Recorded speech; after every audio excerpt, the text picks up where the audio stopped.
2023 March 2 കൊച്ചിയുടെ ചരിത്രത്തിലെ തന്നെ ഒരു ഇരുണ്ട അധ്യായം.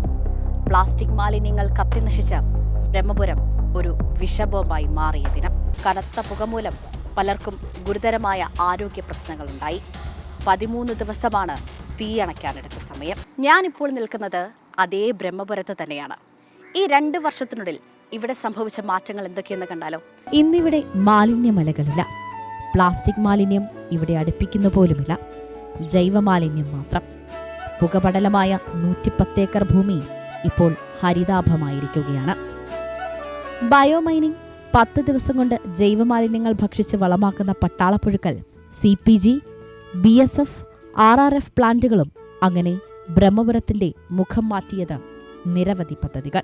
നവംബർ മാസം തീരുന്നതോടെ പരിപൂർണമായി ബ്രഹ്മപുരത്തുള്ള എല്ലാ നമ്മുടെ പൈതൃക മാലിന്യവും മാറുകയാണ്. അപ്പോൾ തന്നെ ബ്രഹ്മപുരത്തിന്റെ മാറ്റം സങ്കല്പിക്കാവുന്നതിനപ്പുറമാണ്.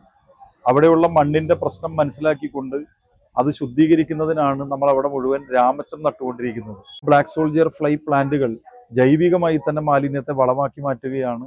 അവിടെ നിന്നുള്ള വളം ദുബായിലേക്ക് പോലും കയറ്റി അയച്ചത് ഉദാഹരണമായി നമ്മുടെ മുമ്പിലുണ്ട്. ദുരിതഭൂമി ഹരിതഭൂമിയായി മാറിയത് കൊച്ചി കോർപ്പറേഷന്റെയും സർക്കാരിന്റെയും അഭിമാന നേട്ടമാണ്.